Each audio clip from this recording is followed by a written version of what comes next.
Good afternoon, everyone, and welcome back to my channel.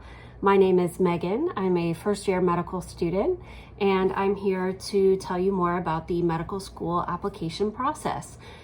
So if you are thinking about medical school in the future, don't forget to like and subscribe so that you don't miss any important videos. So in today's video, we are going to talk about the actual medical school application process. As I covered in the first video in this series, I don't have anyone in my immediate social circle or family that was a physician. So I didn't really have anyone guiding me through a lot of the medical school application process. And I went to a larger university that was just a bit understaffed, I think. You know, the pre-med advice was there, but yeah, at the end of the day, I went through a lot of this process by myself, and you know, I think I can hopefully answer some questions for some people, questions that I had. So yeah, let's get into it. So if you're thinking about medical school, the first thing you're going to want to do is consider whether you want to be an MD or a DO. So the difference is there. So an MD is an allopathic physician. So that is the more traditional medical school curriculum that a person would think of, and you have the letters MD behind your name after you graduate. So a DO is an osteopathic doctor. So osteopathic doctors go through a very similar medical school curriculum with two big differences. So difference number one would be that there is a bit more emphasis placed on holistic patient care, including diet, exercise, mental health, how it corresponds with physical health, just in general, more of a philosophy of looking at a patient as a whole. Difference number two would be we learn osteopathic manipulative medicine. So these techniques are kind of similar to what a chiropractor might do if you've ever seen a YouTube video or something of someone getting adjusted. And that is a great modality that we can use in the future to help treat a patient's pain and maybe avoid having to prescribe them opiates or muscle relaxers, or only have to do that for a short amount of time. So that was why I felt really, so I'm a DO student. I felt really drawn to osteopathic medicine just based on my personal values. So, you know, that will be something for you to consider. What kind of doctor you want to be. Do you want to be an MD or a DO? And a lot of people apply to both kinds of schools. I did. I just felt more drawn to the DO programs in general, and that was what I ended up going with in terms of what school I selected to attend. So let me just check my notes. Okay, so let's talk about applications. So medical school applications open up in the month of May. So you will have to fill out possibly multiple applications if you are considering both kinds of medicine, or if you are considering a school in Texas, because they have a separate application as well. So typically the DO application opens a little earlier in the month of May, and MD applications and Texas applications open towards the end of May. So something to consider prior to the, oh, hold on, I lost my camera. So something to think about before you decide to apply is why you want to be a doctor, and give it like some good, like some true thought. Because when you go to do these applications, you are going to have to write a personal statement, which is basically what drew you to medicine, but then you're also going to have endless endless essays to write throughout the way. And a lot of those are going to touch on that subject as well. So if you are getting into medicine because it's just what people in your family do, sorry if you can hear that, my dog is coughing, congestive heart failure, what do you do? You know, if you are going into medicine because you have felt pressure from, say, your family, say you have a lot of physicians in your family, and it's just kind of always what you were told you were going to do, but you don't necessarily know why, this might be the time to really do some soul searching and make sure you're going into this for the right reasons, because this process is very stressful, very grueling. You know, doing the undergraduate prerequisite courses, taking the MCAT, I mean, it's grueling. So if you don't have to put yourself through that to get to maybe second or third year of medical school and realize this is maybe not for you, you know. So just make sure that you are going through this process and becoming a physician for the right reasons. So it is actually time for you to apply. You definitely want to do this. You want to become a doctor. So you are going to, like I said, you're going to have to create a separate account on the AAMC, which is where you are going to fill out your MD application. And you're going to have to create a separate account on ACOMAS, which is where you will fill out your DO school application. And then, as I said, Texas has its own. And so each of those applications gets you your initial application to as many schools as you want. So they call it the primary application. So primary applications say, I want to apply to 16 MD schools. Well, it's just the one primary application that you fill out on the AAMC that gets sent out to all of the schools that you were interested in. Each of those schools, MD, DO, Texas, they each have their own application fee, which will be displayed for you, or you can find on their website or whatever. So just be mindful that this process also does get very costly very quickly.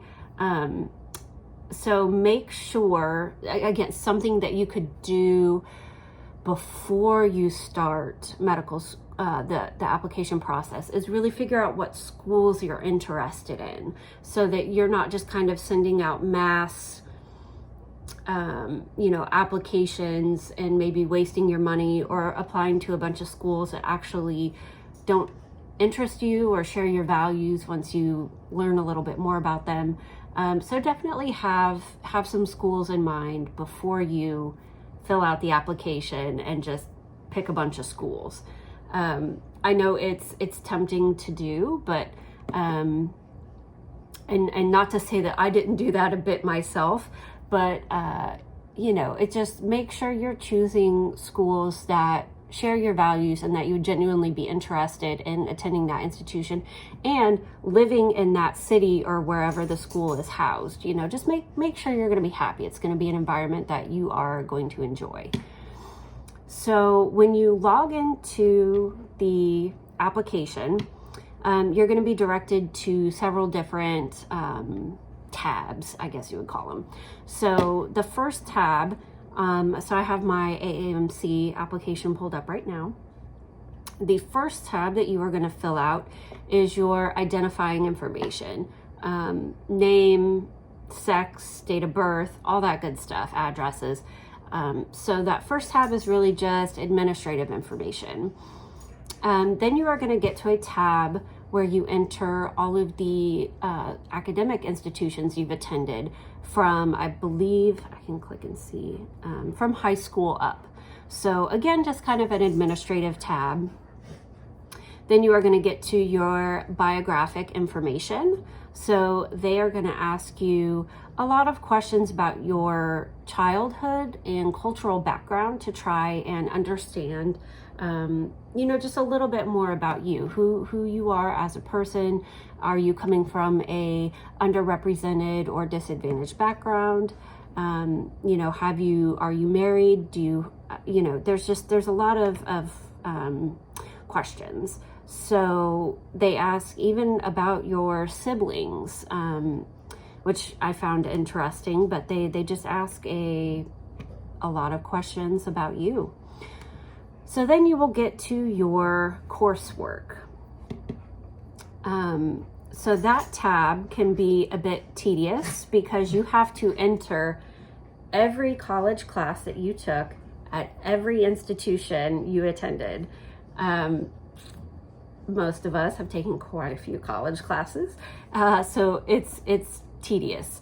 And you just really have to make sure that you are entering these classes correctly, that they are being categorized correctly, because the application wants to distinguish STEM classes from all of your other curriculum, because they look at those class grades and that your STEM GPA separately from your overall GPA and your overall classwork. So you just have to be very careful when you're filling that out, because they will go through later when they receive transcripts from all your institutions and verify what you've entered. And if information doesn't match, they flag your application. It has to be fixed, like it's a whole thing. And it really delays you going through the process and getting your application to the institutions in a timely manner. So then after coursework, you get to enter work and activities that could be relevant to a medical school, would be interesting to them or show professional development of yours in some way. So on the MD application, you get up to 15 entries. So some work and activities that I included were job shadowing, my actual job that I had during undergrad, some volunteering that I did, and that's about it. So I had,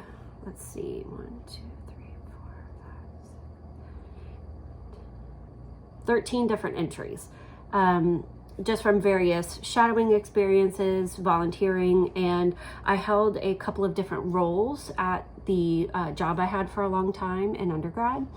And so I felt that it was pertinent to share all of those different roles, because their differences kind of reflected different skills that I learned. So one role was more customer service type, conflict resolution, talking to a lot of people of different backgrounds.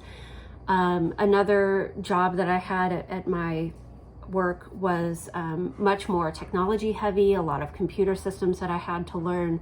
So just know that you can enter things that way. You can really enter them however you like. The goal is to just show all of the different things that you have learned along the way. So then we get to letters of evaluation. So a lot of undergraduate institutions, part of their pre-med committee or advising, they will have people who will write a letter of recommendation for you on behalf of the school. So it's totally up to you. Most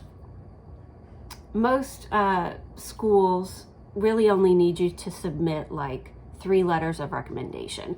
So you can submit individual letters of recommendation, or you can submit those to the pre-medical committee at your institution, who will then look those over, plus look over your academic success with them, and then also write a letter of recommendation on behalf of your school. And that is huge if they can do that. So, definitely keep that in mind. Try to seek out at your undergraduate institution if you have a pre-medical committee and if they can write a letter for you. And then I just want to touch on, so I'm saying you would submit letters of recommendation, you don't actually physically get those letters of recommendation sent to you as an applicant. So if somebody is writing a letter of recommendation on your behalf, say a doctor that you've shadowed, they are going to either submit it directly to the AAMC, and there, when you're filling out the application, it will have a link that you can give to them, or they can submit it directly to your school's pre-medical committee. You should never ever have seen your letter of recommendation, if you're doing things ethically and with integrity. It's important that they reflect, the truth about who you are. And so then I guess something to think about is be mindful of who you're asking to write letters of recommendation for you. It should be someone that you know pretty well and who is going to say good things about you. I think something a lot of students fail to do early-ish on, within the first couple of years is go to professors' office hours and make an effort to get to know them and make them get to know you, so that when it does come time to get letters of recommendation, you have professors that know you instantly. They know your face, they know your first name, they know about your dogs, like they've tutored you 1,000 times, they know that you really want this and that you have worked really hard to get it. And even like, I had a biochemistry professor that his class was really hard, and just in my personal life, I was working full time and just didn't quite have the mental energy to earn an A in his class. I earned a high B. And I was kind of worried about asking him for a letter of recommendation, but then I remembered it's like a B is still a good grade. B's are totally fine when you're applying to medical school. And he and I had a great relationship. He was the sweetest man. You shouldn't be ashamed of a B. I knew that he was going to say good things about me, and he knew that I worked really hard. So he wasn't going to say anything bad. And at least I don't think he did, because I got into school. So, just that would be my advice. Form relationships early and make sure that you are asking for letters of recommendation from people who really know you and are going to say good things about you. So then you are going to go through and you are going to pick all the medical schools that you want to have your primary application sent off to. And again, just remember that there are fees associated with all these schools. So, just be mindful of your budget that you're working around. And then you are going to get to your essay. So in your primary application, it's only one essay. And it is called your personal statement. You can find a lot of videos on YouTube about how to draft a good personal statement. So one thing that I would be mindful of is that the MD, DO, and Texas applications all have slightly different length constraints. So I believe the MD application had the longest. I didn't apply to schools in Texas, so I'm not entirely sure how long theirs was. I looked it up at one point, but just know that there are differences. So if you're applying to multiple kinds of schools, just know that you may not be able to copy and paste, so that you may have to do some shortening. So just keep that in mind. But yeah, so the prompt is use the space provided to explain why you want to go to medical school. And it seems easy to do, but you need to do it with some thought. It shouldn't be 2 sentences. It should be heartfelt. So I'm gonna open a document. I'm just curious now how long mine was. Let's see. bear with me. Personal statement.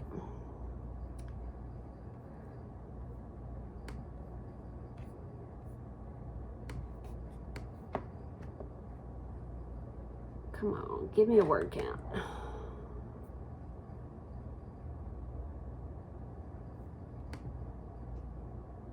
$565 words. So that's 1, 2, 3, 4, 5, 6 paragraphs. So a little less than 1 page of a Word document.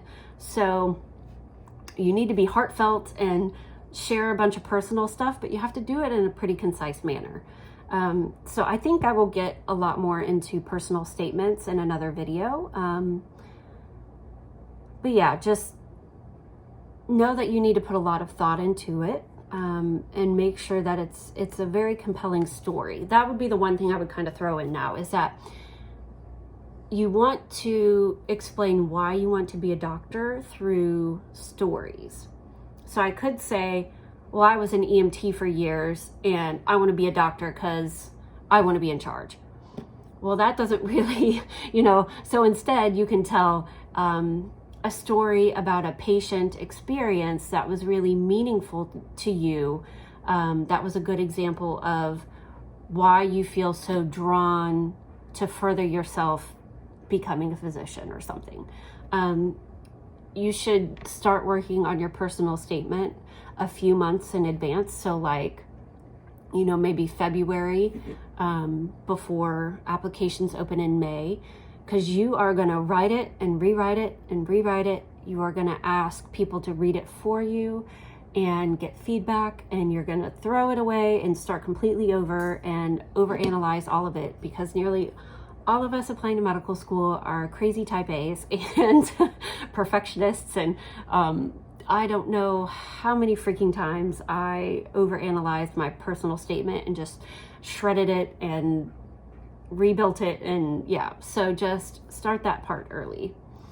And then you are going to, the last tab that you can do is submit your standardized testing scores. So your MCAT and then any other standardized testing scores that you wish to share.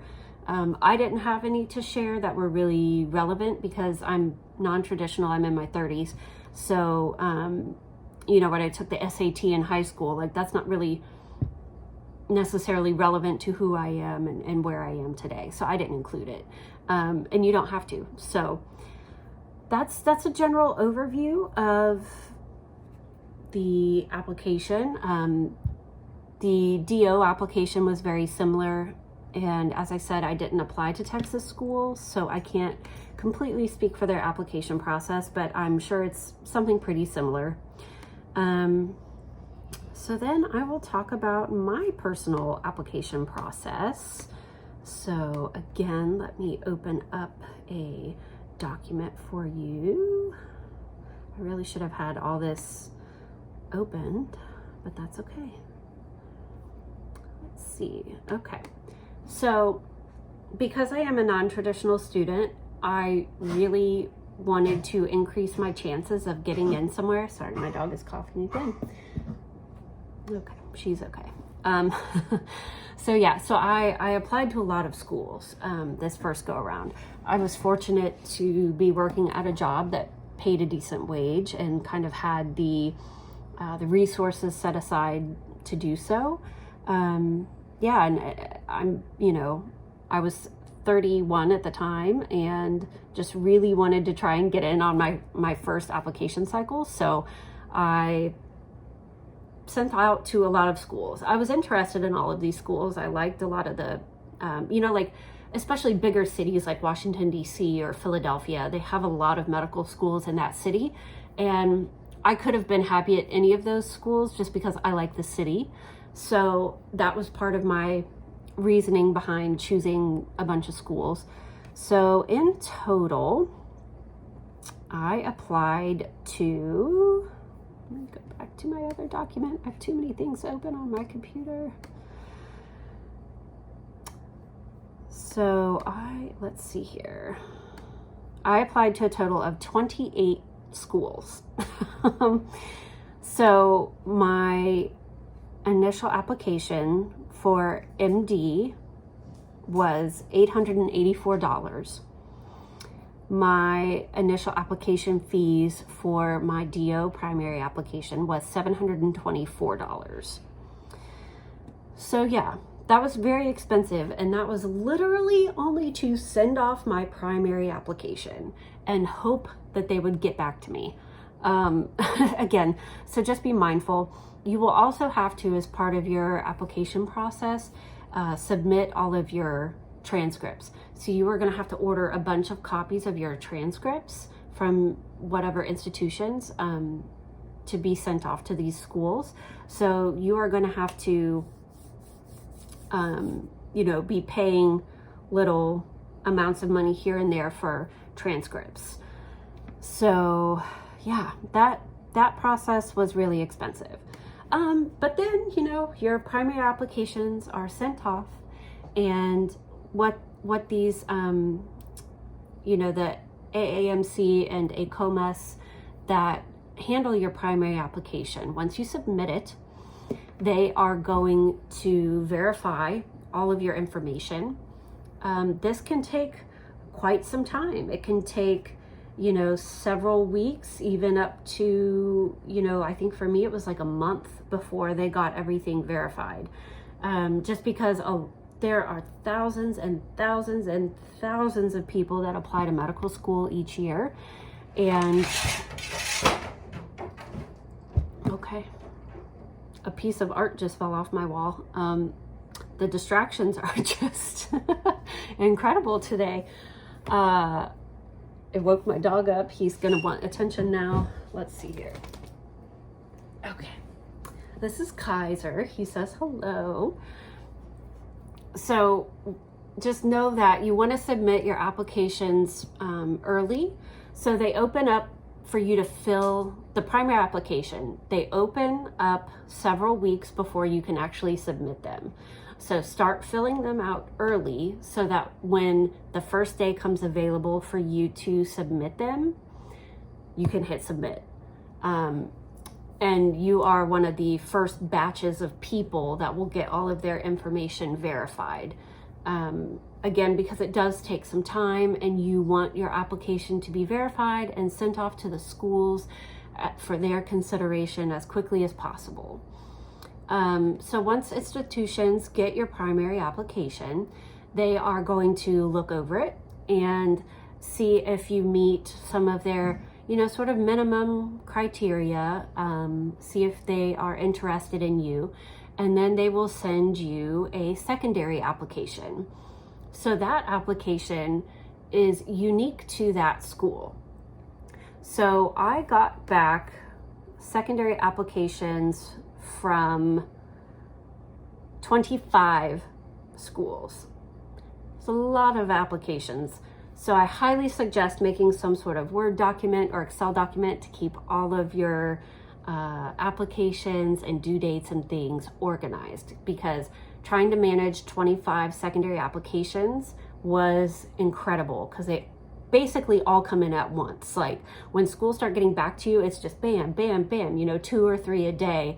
And most of them, it's like you can fill out like maybe 1 or 2 a day, but you're definitely not filling out 3 or 4 in one day. So secondary applications, I can again pull up a document. You're not allowed to share specifics from the applications, like what the specific essay questions actually are. So I can't do that, but what I can say is that each secondary application will be unique. Some of them only had 1 or 2 essay questions. So basically you're going to go through and refill out everything or confirm everything that was in the initial application, which is a little tedious. And then you have the opportunity to tell them more about yourself through additional essay questions. So I had applications that had 1 or 2 essay questions and you were pretty limited in expressing yourself and your interest in their school. And then some places there was one school that had 10 essay questions. So, just know that these things are going to take time.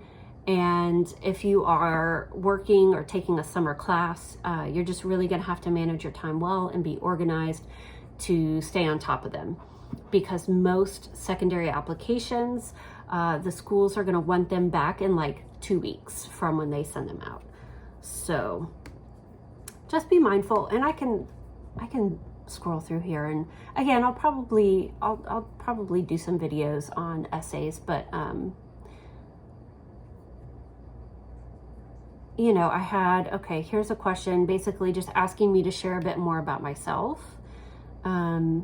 Here's a question about race and ethnicity and kind of what was going on with some current social events at the time. This one is talking about, have you ever had to advocate for someone or stick up for someone?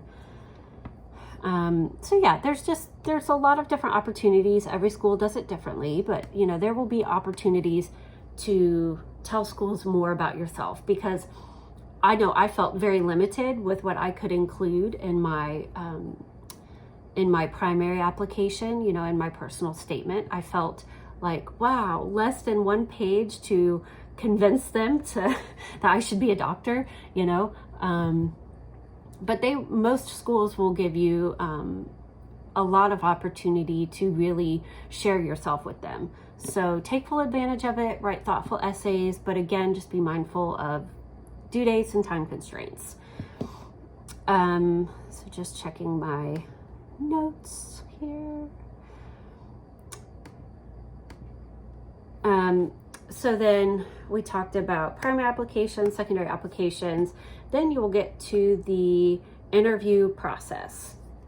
And I'm planning to do a much more in-depth video on interview day. But I will just say personally, I had 4 interview invites. 2, after I looked into that school a little bit more, I decided that it probably was not going to be a good fit for me. Again, that's why I was telling you to do that, to not only just pick a city or a geographic region, but also to really look at that school specifically. Like, do they have research requirements? Do they participate in a lot of community service? So 2 schools that I applied to wanted to interview me, and I just honestly didn't want to waste their time and take an interview spot from someone else when I felt very strongly that probably wasn't going to be the right school for me. So I only ended up interviewing at 2 places and got acceptances at both of those schools. So know that the right school, like your personality, the school that's right for you, they are going to reach out and they're going to see that you have the same values that they really look for. I think I could have been very happy at either place. I felt slightly more drawn to my institution because they do not have a research requirement, and I'm just not a big research person. I'm definitely more of a hands-on, let's get out and do some community service type of person. And my school is very into community service. So that was really the big draw for me to them. So yeah, as I said, I can do more videos on writing essays, personal statements. I will do a video on how to interview, what interview day is like. And then I just think the big question, because not only is the undergraduate curriculum, the pre-med classes, the MCAT, it's all very overwhelming, and it's really easy to get discouraged along the way and want to quit, or maybe, not that there's anything wrong with other healthcare professions, but consider nursing school or PA school, or because I had those thoughts many times. Like, do I even want to do healthcare at all? Like, I used to feel so discouraged sometimes, and just like I was never going to actually get to medical school because this process is just so long. But my big question to you is, will you regret not applying to medical school? And if there's even the tiniest bit of an answer, yes, you got to do it. Because at the end of the day, I knew that I would regret it if I didn't do it, if I didn't try. And here I am in medical school with average grades, a very average MCAT, but my heart is really in it. And I think that showed above all else in how I handled myself on interview day and how I wrote my essays. So hang in there if you are a pre-med. You will get here one day. I know it doesn't seem like it, but you will.